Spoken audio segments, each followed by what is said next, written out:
juga ya kalau boleh tahu. Kok lulus? Ini banyak beritanya salah. Lulus ujian kualifikasi.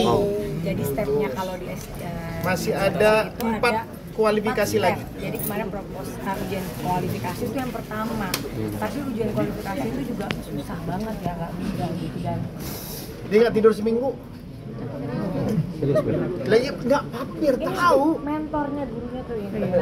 Galak ya. Kualifikasi itu memang lumayan susah dan kayak bener-bener apa ya? Ternyata ya memang benar nggak mandang siapapun yang ada di depannya ya, namanya mereka ada 7 penguji, ada profesor-profesor yang memang ahli di bidangnya masing-masing dan mereka benar-benar memberi masukan-masukan yang alhamdulillah bisa menyempurnakan nanti disertasinya. Nilainya berapa? 8,7. Persiapannya padahal dengan banyak catatannya banyak banget. Jadi selama sidang kenapa aku sampai nangis tuh karena ya aku ujian kualifikasi orang pertama di angkatanku plus 2 jam, yang lain tuh cuma 15 menit. Sebetulnya di strap. Aku sampai 2 jam. Jadi itu yang lumayan berat, tapi alhamdulillah. Yang nungguin aja capek. Gimana yang itu? Tapi padahal udah 3 hari aku presentasi depan dia perfect katanya, perfect. Seminggu nggak tidur kan 87 kan ya? begadang pun berarti pun. Gimana pun siapa? Step selanjutnya masih ada 3 lagi. Masih ada 3 lagi. Sidang proposal. Terus kan 1,5 tahun kemarin itu kan aku lebih ke belajar ya, lebih ke bener-bener belajar yang ada kuliahnya dan lain-lain. Kalau setahun itu aku lewatin. Setahun setengah ke depan ini bener-bener disertasinya. Kebetulan aku pilihnya penelitiannya kualitatif, jadi banyak akan banyak orang yang wawancara gitu-gitu. Jadi kayaknya di kelas aku sendiri atau berdua ya, yang lainnya pakai penelitian kualitatif. Sempet soal apa sih Bun? Kayak stres atau apa, kepikiran soal? Karena kan dulu judul aku kan yang memang aku concern banget adalah kekerasan terhadap perempuan ya gitu. Sekarang tiba-tiba aku ganti judulnya, yaitu adaptasi artis terhadap informasi digital gitu. Karena menurut mereka belum ada yang ngangkat ini, kalau kekerasan udah banyak gitu. Tapi jurnal yang aku bikin tetap tentang kekerasan karena udah terlanjur setengah jalan, jadi yang berubah cuma disertasinya. Tapi kalau jurnal yang kemarin itu aku masih tetap pakai kekerasan. Tapi ngebagi waktunya gimana sih Bun? S3 apa sih Bun? Alasan Bunda lanjutin S3 gitu. Di tengah kondisi yang udah mapan gitu sebagai entertainer gitu kan. Ya, ngebagi waktunya juga gimana Bun? Cari ilmu itu kan nggak ada batasannya. Lagian juga dari pihak papaku kan, mungkin karena papaku juga dulu dokter gitu ya, jadi kayak pengen ada anaknya juga. Pernah selalu bilang bahwa ada anakku satu yang dokter juga gitu. Dan kebetulan PSDM ini cocok banget sama pekerjaan ayahku dulu, yaitu di UNICEF gitu, banyak membantu orang dan di negara-negara yang memang membutuhkan beliau gitu. Jadi mudah-mudahan dengan nanti aku bisa lulus, bisa banyak berdedikasi untuk Indonesia. Orang Indonesia. Ngebagi waktunya gimana sih Bun? Kan sibuk entertain. Ngebagi waktunya gimana sih Bun? saya kan S4. Oh iya. Loh, sebentar lagi lulus S1 loh. Nih. Nah, saling support dalam pendidikan itu bagaimana sih? Berarti tanya Dani. Kalau Dani bilang kalau aku ini S4. Kamu tuh S4.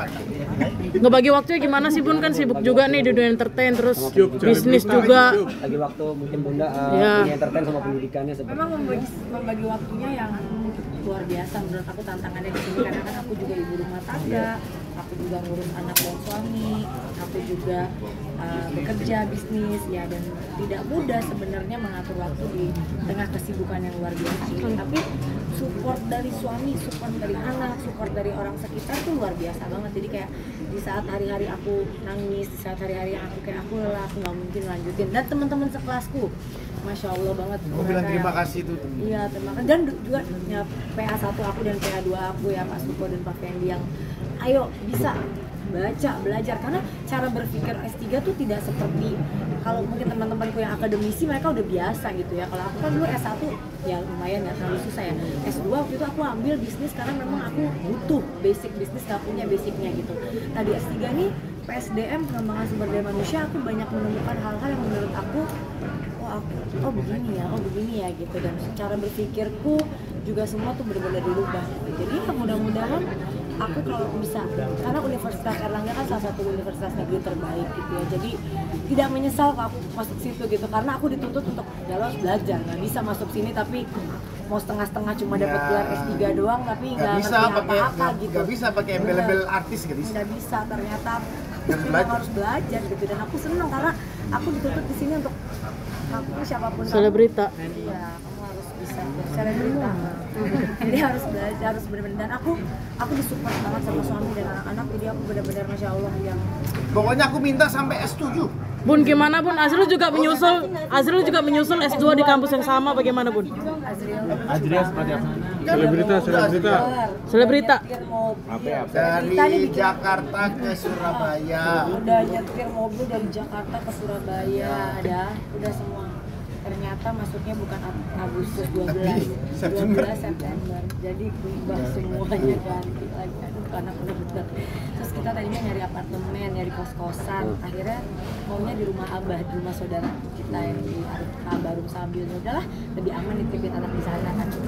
Ambil apa Ini S2-nya? ternyata Politik. Jadi S1-nya bisnis, S2-nya politik. Bun, terinspirasi oleh Bunda nggak sih Bun Adriel? Ya terinspirasi, kalau yang bagus kan nggak apa-apa ya. Mas ya. Anaknya bundanya. Tapi ngelepasin Azriel untuk ngerantau gimana sih Bun? Banyak yang kangen juga kan Laki-laki pasti. itu bukan dilepas, masuk pergi. Gimana aku dulu pergi kok? Dulu kan pengennya dia sekolah di luar gitu. Kita udah bilang pokoknya kita berdua orang tua akan bekerja keras lah, kita bisa memang dia harus. Tapi dia mikir kalau aku mau ngambilnya politik, kan politik Indonesia ya gitu, dia pengennya ngambilnya di Indonesia aja, dan alhamdulillah diterima di UNER gitu, dan aku senang banget karena bisa satu alma mater jadinya. Mau ngikutin jejaknya Mas Anang mungkin? Loh, Mas Anang dulu mau masuk UNER nggak bisa, Aku ini orang yang gagal total di UNER. tapi Mas Anang mau ambil S2 loh di UNER. Jadi keluarga UNER nih kita nih. Bun, Motivasi nggak sih Mas Anang dari Iya makanya kan Bunda nanti lulus, Azriel juga. Mungkin aku bisa satu kelas Mas. Sepertinya aku satu kelas. Bun, target dan rencana setelah dapat gelar dokter apa sih Bun?